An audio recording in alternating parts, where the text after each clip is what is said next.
할렐루야. 반갑습니다. 우리 좌우 옆에 우리 교우분들에게 이렇게 인사하겠습니다. 당신은 하나님의 나라입니다. 인사하겠습니다. 지난주에 이어서 하나님 나라라는 주제로 말씀을 선포하고 있습니다. 지난주에 하나님 나라의 시작이라는 제목으로 아브라함의 이야기를 드렸습니다. 그래서 아브라함이 하나님의 말씀이 먼저 임했죠. 아브라함에게 하나님의 말씀으로 하나님의 나라는 시작된다라는 것이죠. 하나님의 말씀이 아브라함에게 임했을 때 너는 너의 고향과 친척과 아버지의 집을 떠나라, 이 엄청난 말씀이 아브라함에게 임했을 때 아브라함은 그 말씀에 반응하였습니다. 75세임에도 불구하고 자신의 고향과 친척과 아버지의 집을 떠나 하나님의 말씀을 따라 갔다, 이렇게 성경은 말씀하고 있습니다. 그래서 일평생 그렇게 100년이죠. 175세에 돌아가셨으니까 100년을 그렇게 떠도는 생활을 하면서 가는 곳곳마다 하나님을 예배하며 하나님을 경유하는 법을 배우고 100세에 자신의 아들을 하나님께 드리기까지 하나님 말씀에 순종함으로 내 삶의 하나님의 주권을 회복하는 그런 놀라운 것들을 우리에게 말씀해 주었습니다. 그래서 하나님의 나라는 하나님의 말씀으로 출발해서 하나님의 말씀에 순종하는 하나님의 사람들에 의해서 이루어진다라는 것입니다. 오늘은 종교개혁주일입니다. 종교개혁주일, 종교개혁에서 핵심은 무엇이냐? 오직 믿음, 오직 은혜에서 멈춰버린 우리 한국교회가 오직 성경을 회복해야 합니다. 하나님의 말씀을 회복하고 그 말씀을 연구하고 그 말씀을 묵상하고 그 말씀에 반응하고 아브라함처럼 오늘 등장하는 다윗과 같이 그 하나님의 말씀을 지켜나갈 때에 우리 개혁교회는 다시 한번 이 세상에 등불이 될 수 있는 줄로 믿습니다. 아멘. 그래서 하나님의 나라가 최종적인 우리의 궁극적인 꿈입니다. 하나님의 꿈이시죠. 하나님은 창세기부터 계시록까지 계속해서 하나님 나라가 어떻게 시작되어지고 어떤 과정을 거쳐서 어떻게 완성되어질 것에 대해서 말씀하고 있습니다. 이 하나님의 나라를 저와 우리 모든 성도 여러분들이 가슴에 품고 예수님이 기도하셨던 것처럼 하늘에 계신 우리 아버지의 이름이 거룩히 여김을 받으시오며 아버지의 나라가 이 땅에 임하옵시며 하나님의 나라가 하늘에서 이루어진 것처럼 땅에 이루어지는 것, 이것이 하나님의 꿈이며 저와 우리 모든 성도 여러분의 사명인 줄로 믿습니다. 하늘에서 이루어진 하나님 나라가 땅에서 이루어져야 합니다. 이 땅에서 하나님의 통치, 하나님의 정의, 하나님의 공의가 이루어질 때에 온 세상 사람들은 하나님을 경험하게 됩니다.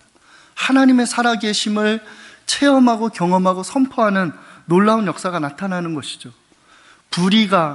불공평하고 이 자본주의의 그런 어떤 폐해로 말미암아 빈부의 격차가 심해지고 온갖 갈등들이 다 터져나가는 오늘 이 시대에 하나님 나라, 하나님의 통치가 이루어질 때에 다시 한번 이 나라, 이 민족은 희망 가운데 회복될 줄로 믿습니다.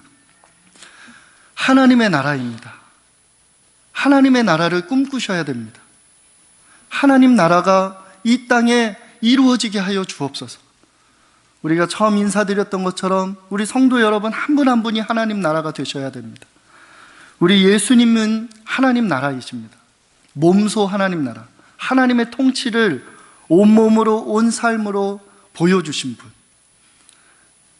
하나님이 말씀하시면 100% 200% 순종하신 분, 한치의 오차도 없이 한치의 어떤 죄악도 없이 그렇게 하나님의 통치를 이 땅에 보여주신 분이 우리 예수님이십니다.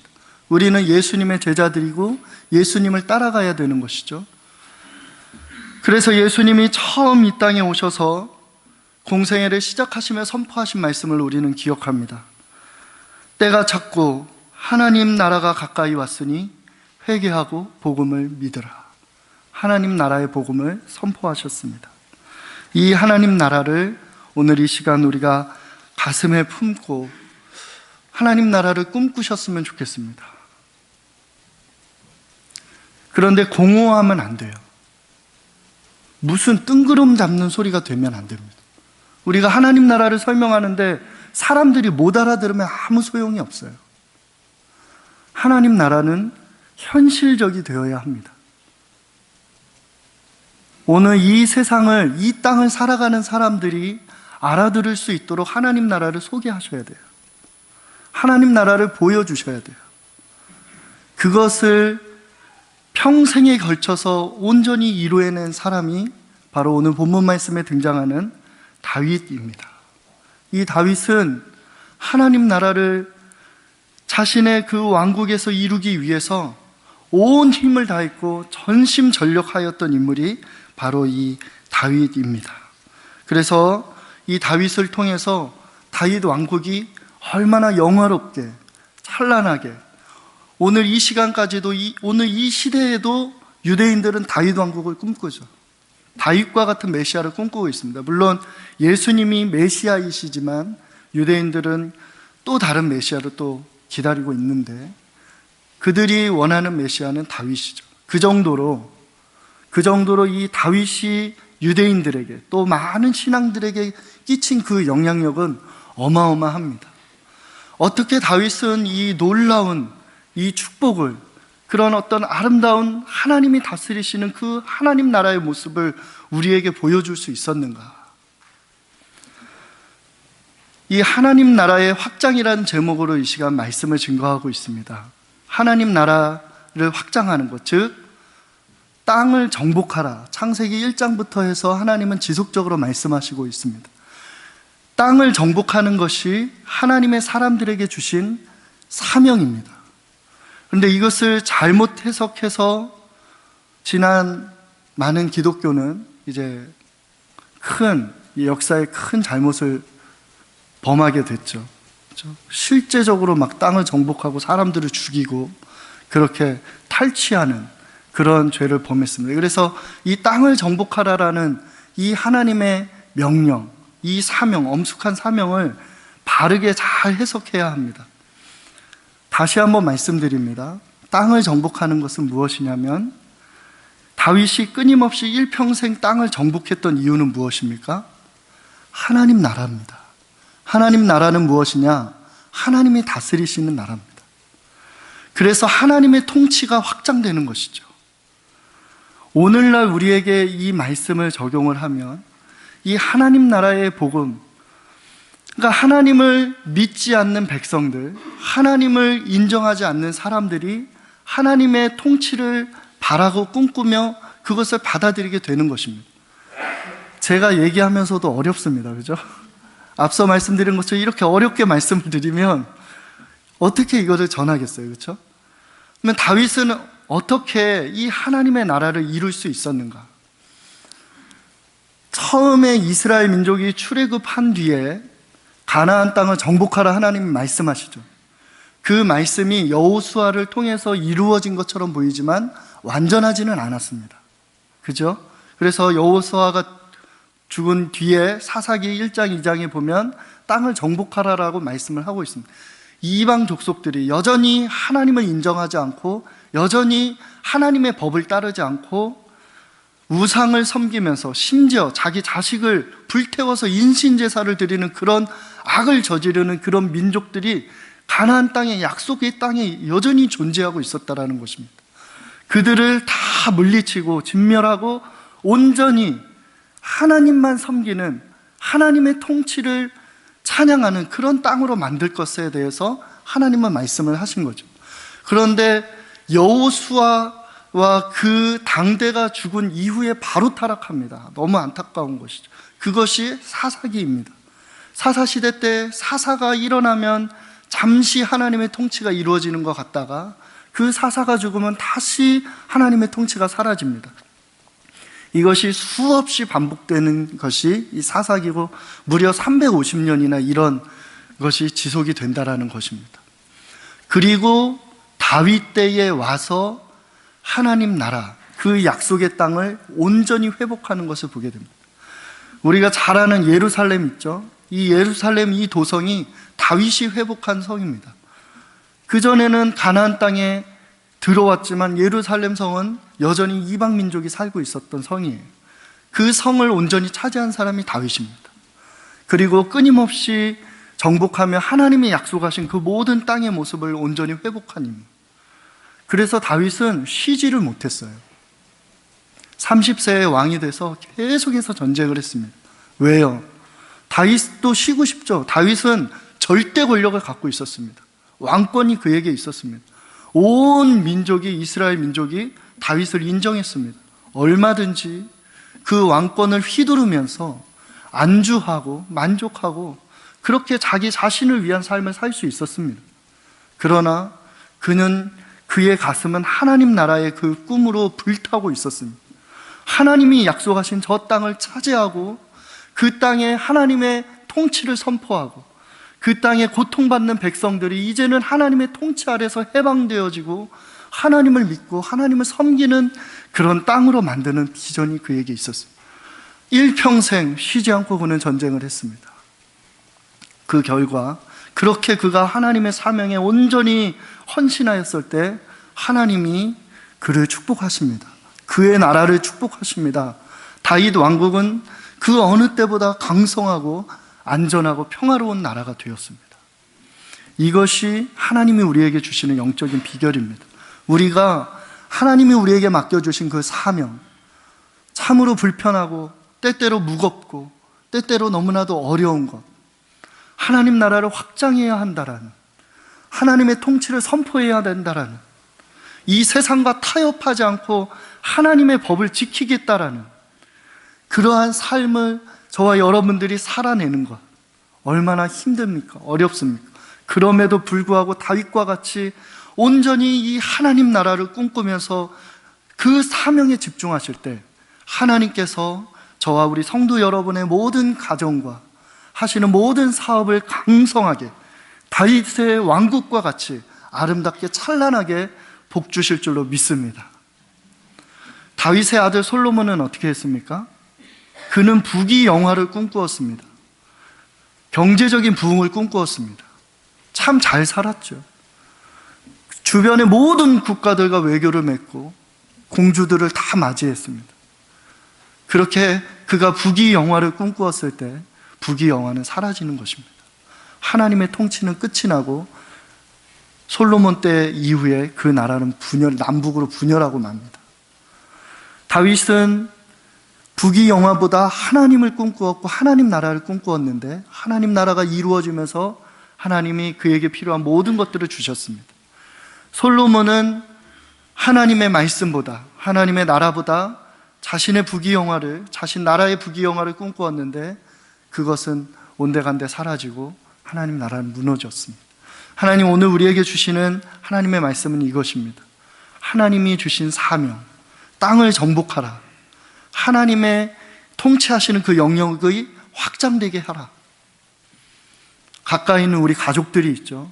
하나님 통치를 인정하지 않는 내 아들, 내 딸, 그들이 하나님이 내 삶의 주인인 것을 선포하고 인정하고 하나님의 다스림을 받을 수 있도록 우리 가정이 하나님 나라가 되게 하는 것입니다. 내가 일하는 일터가 하나님 나라가 되게 하는 것입니다. 이것이 땅을 정복하는 것입니다. 오늘 성찬식 예식에 참여하기 위해 우리 중고등부 학생들이 왔습니다. 우리 학생들이 하나님 나라를 위해서 공부하면 하나님 나라가 확장되는 것입니다. 나의 꿈과 나의 비전과 나의 부귀영화를 위해서 공부하는 것이 아니라 하나님 나라를 꿈꾸며 하나님 나라가 확장되기를 사모하면서 공부하시면 야, 저 애는 정말 다르다, 뭐가 다르다 하면서 하나님 나라가 확장되는 것입니다. 이렇게 눈에 보이도록 하나님 나라가 확장되어질 때에 하나님의 꿈이 이루어진다라는 것입니다. 다윗은 여기에 온전히 몰입하고 헌신하였습니다.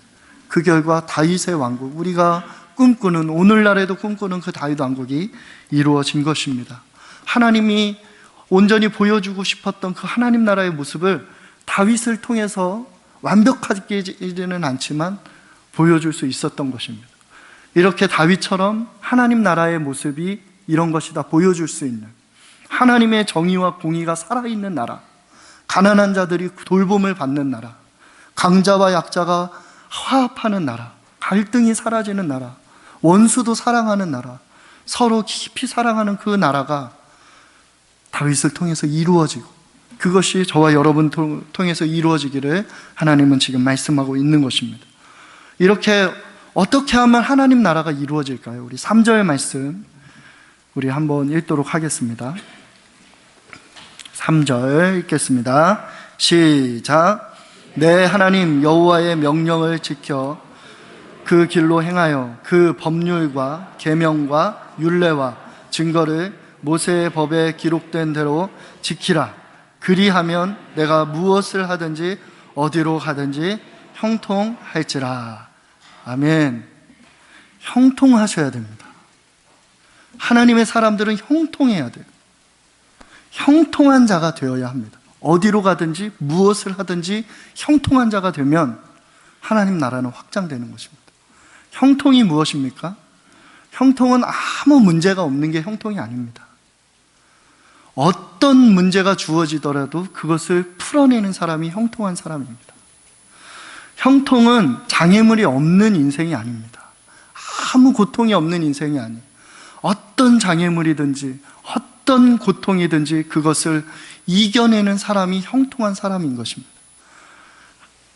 형통한 사람이 될 때에 하나님 나라가 이 땅에 이루어지게 된다는 것입니다. 창세기 39장 2절 3절에서 요셉에 대해서 이렇게 말씀하고 있습니다. 여호와께서 요셉과 함께 하심으로 그가 형통한 자가 되어 그의 주인 애굽 사람의 집에 있으니 그의 주인이 여호와께서 그와 함께 하심을 보며 또 여호와께서 그의 범사에 형통하게 하심을 보았더라. 요셉이 형통한 사람이 되었을 때에 하나님을 믿지 않는 애굽 사람들이 하나님이 그와 함께 하심을 보고 하나님이 범사에 형통하게 하시는 것을 보았다. 눈에 보았다라는 것입니다. 저와 우리 성도 여러분들이 형통한 사람이 되면 무슨 문제가 있든지 어떤 어려움이 있든지 어떤 장애물이 있든지 이 사람이 있으면 다 해결이 되는 거예요. 그러면 모든 사람들이 하나님을 인정하게 된다라는 것입니다. 여호수아가 형통한 사람이 되었습니다. 오직 강하고 극히 담대하여 나의 종 모세가 내게 명령한 그 율법을 다 지켜 행하고 우로나 좌로나 치우치지 말라.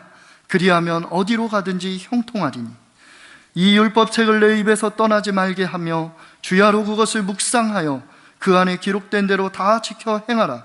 그리하면 내 길이 평탄하게 될 것이며 내가 형통하리라. 어디로 가든지 형통하리니 내가 형통하리라. 여호수아가 형통한 사람이 되었을 때에 아이성에서 한번 패배한 이후에는 전승을 거두면서 가나안 땅을 정복합니다. 가는 곳곳마다 이기는 사람이 된 것이죠. 다윗도 마찬가지였습니다. 다윗이 오늘 죽음을 임박해서 사랑하는 아들에게, 사랑하는 우리 성도님들에게 말씀하시는 그 말씀의 핵심이 무엇입니까? 여호와의 말씀을 지켜라. 그러면 너희가 형통하리라. 이것이 그가 70평생 살아가며 깨우친 그 삶의 그 진리를 요약해서 그 아들에게 지금 전하고 있는 것입니다. 그렇게 했을 때 다윗이 가는 곳곳마다 하나님이 이기게 하셨다라고 성경은 기록하고 있습니다.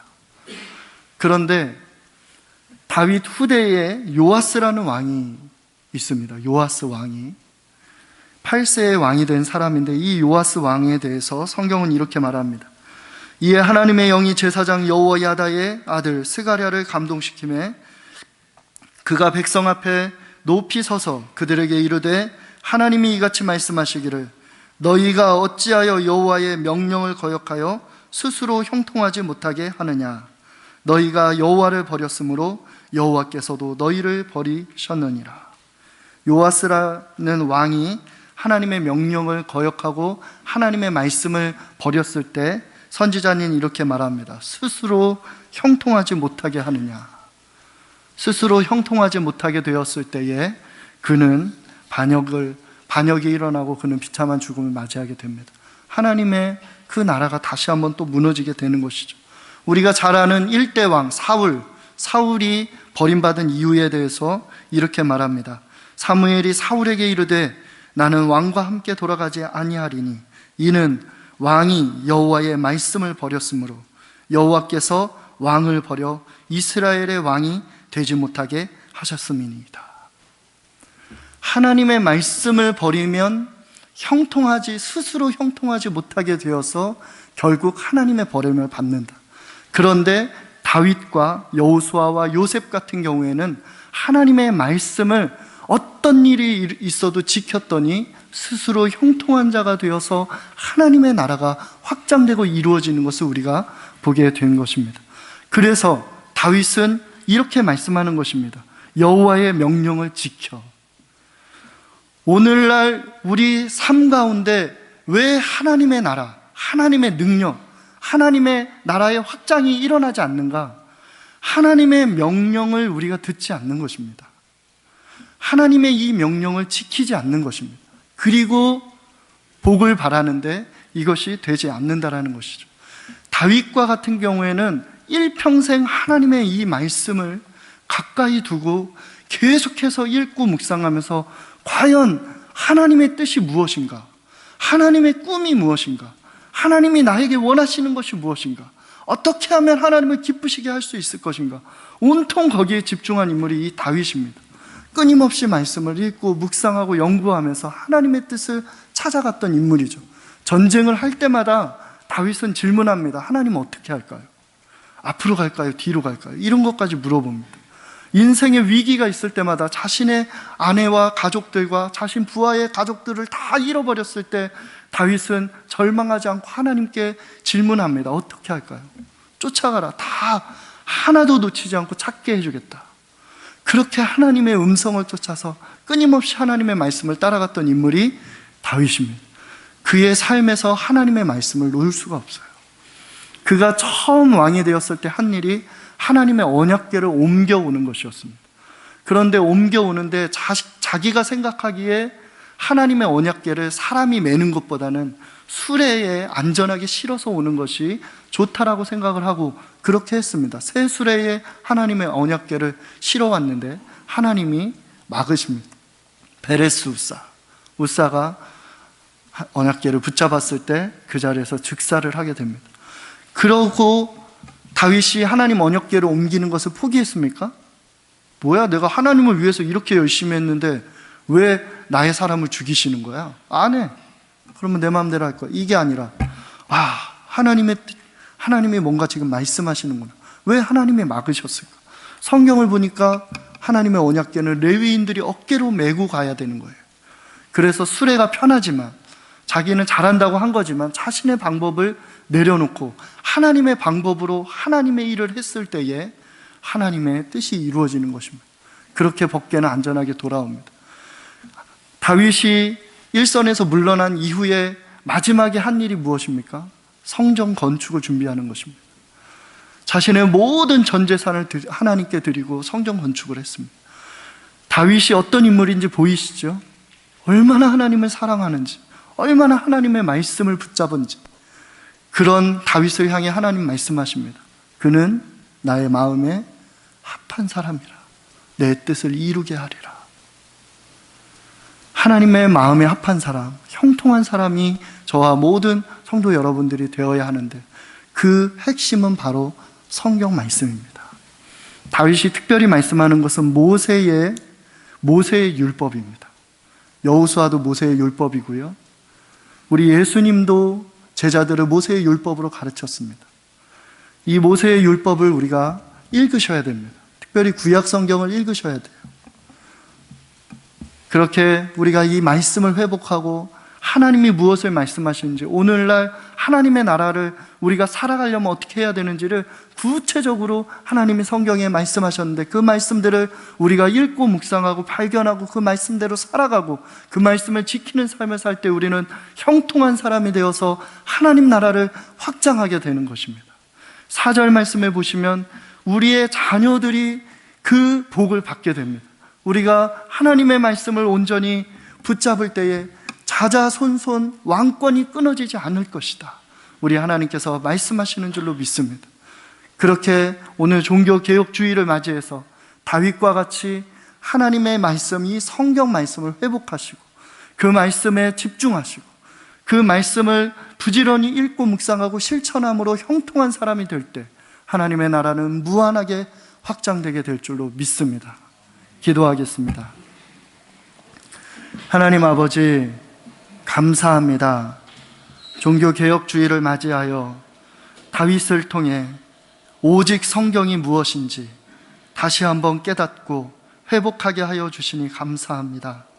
사랑하는 우리 모든 성광의 교우들, 이 하나님의 이 귀한 말씀, 하나님의 말씀이라 고백하는 이 성경 말씀을 다시 한번 회복하고 부지런히 읽고 묵상하고 나누고 실천함으로 말미암아 모두 형통한 사람이 되어 하나님의 나라를 확장시키는 하나님의 종들이 되게 하여 주옵소서. 예수님의 이름으로 기도드립니다. 아멘.